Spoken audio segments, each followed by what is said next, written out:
В координационную группу оперативного реагирования Центра избиркома поступили нарушения выборного законодательства. Были выявлены факты о злоупотреблении админресурсом, о нарушении условий предвыборной агитации, о нарушении прав участников избирательного процесса, о подвозе избирателей, о фотофиксации бюллетеня, нахождении возле ОСУ неизвестных, жалоб на действия сотрудников участкового избирательного комитета, о подкупе голосов и другие нарушения. И они прям по домам ходят, распределяют, у них есть свои какие-то механизмы, как это делать. И в основном это, конечно, делается через квартальных, потому что они всех знают пофамильно. Почему они стоят все время около УИКов и прям так пофамильно всех отмечают. Это вот такая слаженная работа. И я думаю, что абсолютное большинство нарушений это вот связано с подкупами. Я думаю, что, может быть, были и другие фальсификации. Там некоторые говорили о том, что я пришла на участок, а там уже около моей фамилии стояла роспись.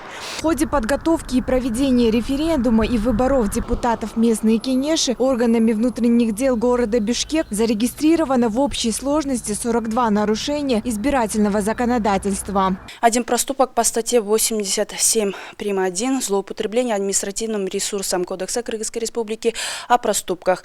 5 нарушений, из них 4 по статье 42 «Нарушение прав участника избирательного процесса» и 1 по статье 81 «Употребление наркотических средств или психотропных веществ, распитие спиртных напитков в общественных местах Кодекса Кыргызской Республики о нарушениях».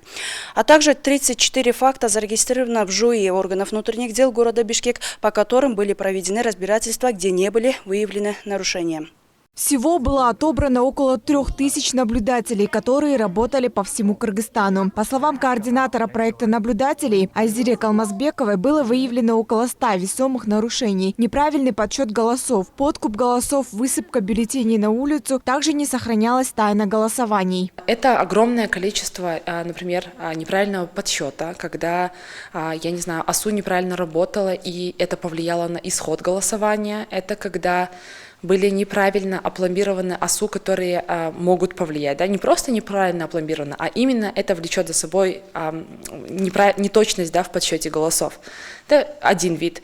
Второй вид – это подкуп. Третий вид – это когда мы понимали, что абсолютно какой-то беспредел происходит, когда люди просто высыпают все бюллетени на улицу. Вчера в Кыргызстане прошли выборы депутатов 28 городских кенешей и 420 аильных кенешей и референдум по принятию проекта новой конституции. По предварительным данным, в Бишкекский горкенеш прошли 6 партий, в Волжский – 4.